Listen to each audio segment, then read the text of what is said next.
Olá, seja bem-vindo a mais um vídeo. Nós vamos ver agora sobre sequências somatórias e produtórios, bem como recorrências. E a gente está usando materiais da professora doutora Kelly Villacorta. Eu estou como monitor, ela é minha orientadora. Eu, Luiz Henrique, de Matemática Discreta, a gente se vê. Sequências, seja essa uma sequência, se o domínio de S é finito, dizemos que S é uma sequência finita, e se o domínio de S é infinito, dizemos que S é uma sequência infinita. Observação. Quando buscamos explicitar como valor inicial da sequência um índice k em uma sequência infinita, S escrevemos que S é de n elevado a infinito, n igual a k. Uma sequência finita V indexada de I até J pode ser denotada por... Então, J como se fosse o limite n igual a 1. Então, isso é parecido com o somatório, né? Vamos lá. Definição. Programação aritmética PA é uma sequência na forma de A, A, mais D, A, mais 2D, tá? Tal. Em que o termo inicial A e a razão D são números reais. E uma programação geométrica, sequência na forma A R ao quadrado, em que o termo inicial A e a razão R são números reais. Muitas vezes apenas poucos termos da sequência que resolvem um problema são conhecidos. Assim, um problema comum é conhecer a fórmula ou uma regra, e para construir os termos da sequência. Então a gente segue alguns passos. Existem termos com o mesmo valor, existem termos obtidos a partir de termos antecedentes pela adição do mesmo valor ou de algum valor que depende da posição da sequência. Existem termos a partir de termos antecedentes pela multiplicação de determinado valor. Existem termos obtidos pela combinação, de certa maneira, de termos antecedentes. Existem ciclos entre os termos. Vamos aos somatórios. Desde a sequência, vamos dizer, de JM, N, consideramos a soma dos termos. Para isso, usamos a seguinte notação: somatório. N, J, M. AJ, né? Então, vai de M, o J tal, como representa aqui. Então, M como se fosse a variável, que vai de M até N. Um de J é chamado de índice do somatório, o qual pode ser escolhido arbitrariamente. Isto é, J, I, K, tanto faz a letra, como se fosse uma variável. Não? Temos a propriedade, né? O somatório das somas, tal qual, vai ser igual a, vamos dizer, a soma dos somatórios. Outra propriedade também aqui é que o A, sendo uma constante, pode passar para frente do somatório quando está multiplicando. E o B também, da mesma forma. A gente vai continuar. Propriedades somatórias, né, como a gente falou. Então, isso aqui, K, mesmo sendo uma constante sozinha, ela não passa necessariamente para... ela pode até passar, porque seria K vezes 1 aqui, né? Porém, aqui a propriedade que K sendo constante não tem nada a ver com I, o I não está aqui, é K vezes N. Da mesma forma, I, M, N, K também pode ser representado só que dessa forma, só que em vez de I ser igual a 1, I é igual a M. Então vai ser N menos 1, menos M mais 1, K. Agora, quando o I está aqui, vai ser o que a gente viu agora há pouco. O K passando para frente e também separa os somatórios também, quando quer. Então, I de A até B, F de I, igual a... vocês podendo fazer esse somatório de C dos índices, você consegue fazer isso, F de I menos C. A mesma coisa com relação à soma, só que em vez de somar os índices, você subtrai. Vamos lá. Propriedades telescópicas. Seja uma função definida de todo i pertencente ao número inteiro. Regra telescópica de f de i menos f de i menos 1 igual a f de n menos f de 0. 0 é generalizada, n menos k menos 1, sendo que k aqui, k menos 1. É a segunda regra telescópica que, se você pegar f de i mais 1 menos f de i menos 1, então vai ficar f de n mais 1 mais f de n menos f de 1 menos f de 0, pois f de n mais 1, f de 1, f de n, f de 0. Segunda regra telescópica generalizada, f de i mais 1 menos f de i menos 1 vai ser a mesma coisa que isso aqui, só que n mais 1 com menos f de k mais f de n menos f de k menos 1. Algumas fórmulas usuais que acredito que vocês podem ver, eu não vou ficar citando aqui, mas isso aqui é bem importante de ver, ele cai muito, inclusive, e esse aqui às vezes também. Temos algumas fórmulas bem interessantes para vocês usarem. Temos produtórios, desde sequência a j elevado a n, j igual a m, consideramos o produto dos termos. Então a gente usa a seguinte notação: produtório aj, am vezes am mais 1, mais am mais 2, onde j é chamado índice do produtório. Você pode escolher tal como somatório índice. Vamos ver um exemplo. A gente tem aqui o exercício 5, calcular o valor de B. Somatório de 99, de i para 99 é ln de 2 elevado a i. Só que i dentro do logaritmo, não sei se vocês lembram a propriedade do logaritmo, mas quando você tem um expoente assim, você pode passar o i para frente como se você estivesse multiplicando. Então fica ln de 2. Só que ln de 2 é uma constante, então você pode passar também para fora do somatório, multiplicando o resultado que vai dar 99 aqui, né, do i igual a 1, e a gente tem aqui agora o i. O i é justamente o que está aqui. Vocês viram a propriedade agora há pouco, mas o que está falando aqui é 99 mais 1 dividido por 2 é o resultado desse somatório. Então isso aqui vai ficar igual a ln de 2 vezes 99 vezes 99 mais 1 é igual a 100, isso dividido por 2. O resultado é esse. Se quiserem fazer aí para saber quanto que dá, fiquem à vontade.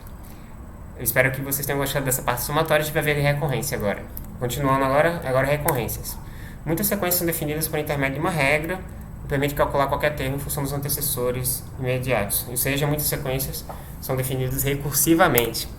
O somatório também é a forma apropriada para definir o somatório produtório na recorrência, onde a n é uma sequência real qualquer. De fato, né? Às vezes é difícil definir um objeto explicitamente, entretanto, pode ser fácil defini-lo em termos dele próprio. Esse processo também é chamado de recorrência. Em geral, a definição de recorrência para a sequência n é uma equação que expressa a n em termos de um ou mais termos prévios da sequência, ou seja, A0, A1, a n-1, para todos os n pertencentes a inteiro com n maior ou igual a n0, em que n0 é um número inteiro não negativo. Classificação da relação de recorrência. Então, pode-se classificar diversos tipos de recorrência e contar o grau dos termos anteriores, o termo independente, por exemplo, se tiver termo independente, então é recorrência não homogênea, se tiver com as homogêneas, são aquelas que estão sem termo independente. E a linearidade, tal que os expoentes dos termos anteriores ao termo geral são todos iguais a 1. Caso contrário, é dita não linear. Então, a gente tem soluções de recorrência para fazer. Então, essa recorrência a n é chamada de solução de uma relação de recorrência se seus termos satisfazem a relação de recorrência. Então, a gente vai ver algumas soluções. Ou seja, dada a relação de recorrência, você pode ter mais de uma sequência como solução. As condições iniciais para uma sequência especificam os termos que precedem o primeiro termo em que a relação da recorrência surte efeito. Relação de recorrência, as condições iniciais determinam unicamente uma sequência. Então, vamos resolvê-las. Existem variadas técnicas, tá? Como a substituição, soma telescópicas, equações características, funções geradoras. Então, a técnica por substituição consiste em substituir a recorrência nela mesma repetidamente. Aqui vamos lá. Técnica de somas telescópicas. Para resolver uma equação de recorrência, usamos somas telescópicas, somamos, se for viável, diferenças de maneira adequada. Em geral, para equações de recorrências lineares de primeira ordem não homogêneas, da forma an igual a n mais 1, n-1 mais f de n-1, usamos o método das somas telescópicas. Veja, a n igual a n-1, e se a n-1 é igual a n-1, que n-1 é igual a n-2 mais f de n-2, e assim por diante, e isso vai no final chegar igual a zero. Então, desdobrando tudo isso, vai fazer com que a n igual a 0 mais o somatório de a n tudinho, até chegar aqui. Então, isso é a forma da questão telescópica. E o produtório também pode ser usado assim. Nas formas não homogêneas, o objetivo é transformar essa recorrência numa do tipo n mais tn e resolver utilizando um processo de somas telescópicas. Então, seja a recorrência an mais 1 e xn, an mais hn, se xn é solução não nula da recorrência, an mais 1 é igual a xn an. Então, a substituição an xn yn transformar em recorrência an mais 1 igual a xn an mais hn em yn mais 1 igual a yn mais tn, com tn sendo igual a hn dividido por xn. Talvez vocês sejam melhor verem com calma isso, mas a gente vai ver a equação característica importante. Uma relação de recorrência linear homogênea de grau k com coeficientes constantes é uma relação de recorrência na forma an c1 an-1 mais c2 an-2. mais CK, N menos K. Em C1, C2, CK são números reais e CK é diferente de zero. Teorema, sejam os constantes pertencentes aos reais, então R ao quadrado menos a primeira constante vezes R menos C2 igual a zero. Tem duas raízes distintas, então a sequência AN será igual a constante 1 vezes AN menos 1 mais constante 2, N menos 2. Então daqui você tira para cá. Se somente se AN igual a uma outra constante 1R1N mais outra constante 2RN2, para N ir de 0 para em diante, em relação aos naturais, em que A1 e A2 são constantes. A gente vai ver um exemplo disso daqui a pouco. Mas caso tenha apenas uma raiz, então a sequência AN é uma solução para a relação da recorrência C1, C2, em que a raiz se repete, em que A1 e A2 são constantes.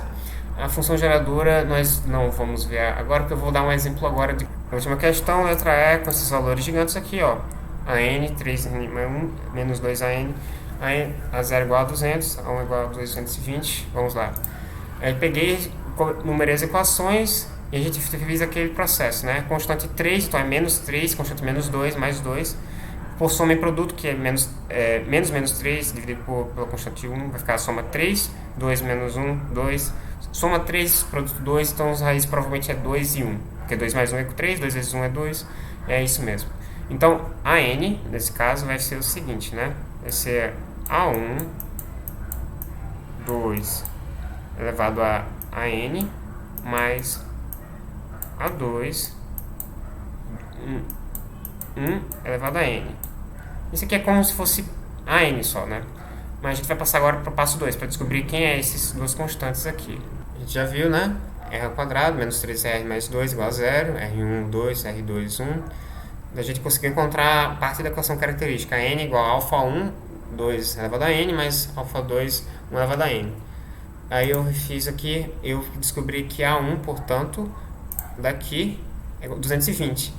E isso também vai ser igual a A1, 2 elevado a 1, mais A1, 2, 1 elevado a 1 também. Portanto, vai ficar essa equação. 2 alfa 1 mais alfa 2. Então, A0, que é 200, elevado a 0, então isso aqui vai ser igual a 1. Então, alfa 1 mais alfa 2. Subtraindo 220, essa primeira equação pela segunda, vamos ter que 220 menos 200 vai dar 20. 2 alfa 1 menos alfa 1 vai dar alfa 1. Alfa 2 menos alfa 2 vai dar 0. Então, alfa 1 é igual a 20. Substituindo 200 e alfa igual a 20 mais alfa 2, portanto, alfa 2 igual a 180. Portanto, tendo descobertas em alfa 1 e alfa 2, a gente consegue substituir e vai ficar a n igual a 20 vezes 2 elevado a n mais 180 vezes 1 elevado a n. Essa equação característica ela resolve, é justamente uma solução ideal para isso. Se vocês colocarem A2 aqui, vai dar um resultado igual ao que daria se vocês colocassem aqui também. E espero que vocês tenham gostado do exercício. E a gente se vê na próxima, gente. Até mais, viu?